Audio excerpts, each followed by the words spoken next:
नमस्कार दोस्तों, आप देख रहे हैं हमारा चैनल और आज हम बात करने वाले हैं जब हम आज आकाश को छूती हुई बर्फ से ढकी शांत और भव्य हिमालय पर्वतमाला को देखते हैं तो यह केवल पत्थरों और पहाड़ों का समूह नहीं लगती, बल्कि पृथ्वी के करोड़ों वर्षों के संघर्ष, टकराव और परिवर्तन की जीवित गाथा प्रतीत होती है। और इस गाथा की शुरुआत हमें आज से लगभग 22-25 करोड़ वर्ष पहले के उस समय में ले जाती है जब पृथ्वी का स्वरूप बिल्कुल अलग था। तब न तो हिमालय था, न भारत एशिया से जुड़ा था, बल्कि धरती पर एक विशाल महाद्वीप था जिसे पैंजिया कहा जाता था, जिसमें आज के लगभग सभी महाद्वीप जुड़े हुए थे। और इसी पैंजिया के दक्षिणी भाग में एक भूखंड था जिसे गोंडवाना लैंड कहा जाता था, जिसमें वर्तमान भारत, अफ्रीका, ऑस्ट्रेलिया, अंटार्कटिका और दक्षिण अमेरिका शामिल थे। उस समय भारत एक स्वतंत्र भूखंड था और इसके उत्तर में फैला हुआ था एक विशाल समुद्र जिसे टेथिस सागर कहा जाता था, जहां नदियां अपने साथ मिट्टी, रेत और जैविक अवशेष लाकर समुद्र तल में जमा कर रही थीं और करोड़ों वर्षों तक यही तलछट परत दर परत जमती रही। फिर पृथ्वी की आंतरिक शक्तियों के कारण प्लेट टेक्टोनिक्स की प्रक्रिया सक्रिय हुई और इंडो ऑस्ट्रेलियन प्लेट गोंडवाना से अलग होकर उत्तर की ओर बढ़ने लगी। यह गति भले ही आज कुछ सेंटीमीटर प्रति वर्ष हो, लेकिन यही धीमी गति आगे चलकर पृथ्वी के इतिहास का सबसे बड़ा पर्वत निर्माण करने वाली थी। भारत लगातार उत्तर की ओर बढ़ता गया और लगभग 5-6 करोड़ वर्ष पहले उसकी टक्कर यूरेशियन प्लेट से हुई।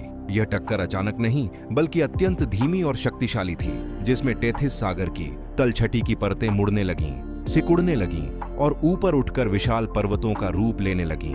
ठीक वैसे ही जैसे कालीन को दोनों ओर से दबाने पर उसमें सिलवटें पड़ जाती हैं, इन्हीं सिलवटों से हिमालय का जन्म हुआ। और अगर आपको यह भूवैज्ञानिक प्रक्रिया रोचक लग रही है तो अभी वीडियो को लाइक करना न भूलें, क्योंकि इससे हमें ऐसे ही ज्ञानवर्धक वीडियो बनाने की प्रेरणा मिलती है। भारतीय प्लेट आज भी यूरेशियन प्लेट पर दबाव डाल रही है, इसलिए हिमालय को युवा पर्वत कहा जाता है और यह आज भी हर साल कुछ मिलीमीटर ऊंचा उठ रहा है।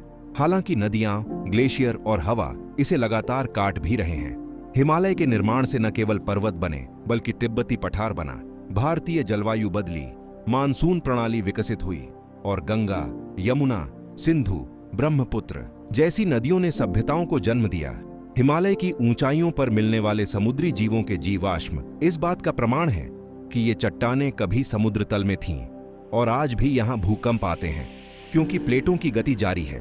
अगर आप चाहते हैं कि पृथ्वी, विज्ञान, इतिहास और रहस्यों पर ऐसे ही वीडियो आपको लगातार मिलते रहे तो चैनल को सब्सक्राइब करें और बेल आइकन दबाना न भूलें, ताकि कोई भी वीडियो आपसे मिस न हो। और अगर आपको लगता है कि यह जानकारी आपके दोस्तों या परिवार के लिए भी उपयोगी हो सकती है तो इस वीडियो को शेयर जरूर करें।